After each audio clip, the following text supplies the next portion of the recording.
Thaïlande 2025, liberté versus contrôle total. Ce que marque Blue Earth Sky ne vous dit pas. Bonjour à tous, bonjour à toutes. Aujourd'hui, on va comparer ce que dit marque Blue Earth Sky sur la Thaïlande et ce qu'elle devient réellement en 2025. La liberté pour les expatriés, visa digital nomade ou contrôle total, surveillance et loi liberticide. On fait le point. Vous rêvez d'expatriation au travail, de café, de paysages thaïlandais, palmiers, cocotiers, un visa digital nomade, une vraie opportunité pour les travailleurs à distance, une fiscalité flexible et option pour créer des entreprises, une liberté individuelle avec plus d'autonomie pour les expatriés, comparé à d'autres pays bien sûr, un coût de la vie relativement abordable selon le style de vie. Eh bien, Blue Earth Sky voit la Thaïlande comme un paradis pour expatriés et entrepreneurs. Un pays ouvert et flexible. Mais est-ce toujours vrai en 2025 ?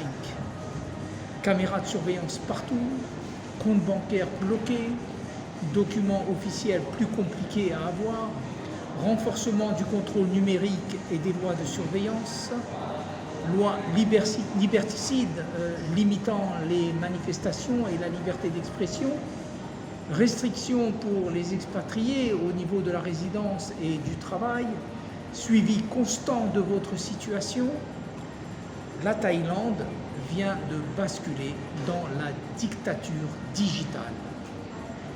Elle a choisi l'abandon de sa souveraineté et l'alignement sur les normes internationales du Forum économique mondial des cinglés de Davos, avec l'instauration de l'identité numérique, le suivi des transactions selon les recommandations internationales. En réalité, la Thaïlande devient une société de contrôle, beaucoup moins flexible qu'autrefois pour ceux qui veulent y vivre et investir librement. Selon marque Blue Earth Sky, la Thaïlande attribue facilement les visas DTV. La réalité est beaucoup moins attractive. Les conditions d'attribution sont plus strictes et la liberté individuelle est moins grande. L'autonomie est plus restreinte. La fiscalité est moins flexible et plus exigeante.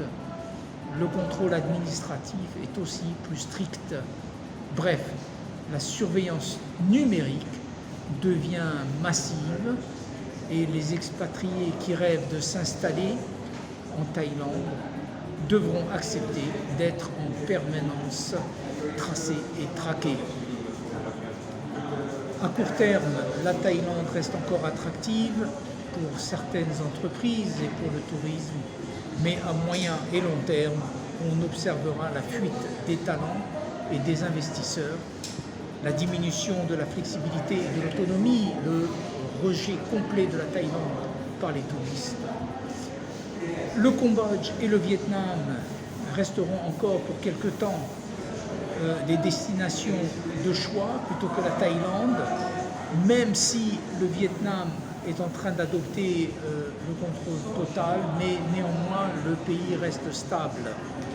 Si vous êtes expatrié ou investisseur, il est essentiel de suivre ces évolutions avant de prendre une quelconque décision. En résumé, la Thaïlande passe d'un pays flexible et attractif à un modèle beaucoup plus contrôlé et surveillé. C'est donc la liberté contre le contrôle total. Quel choix pour l'avenir ? Eh bien, laissez vos commentaires et dites-nous ce que vous en pensez. Merci d'avoir regardé, likez, partagez et abonnez-vous pour nos analyses géopolitiques et économiques. À très vite. Merci, au revoir.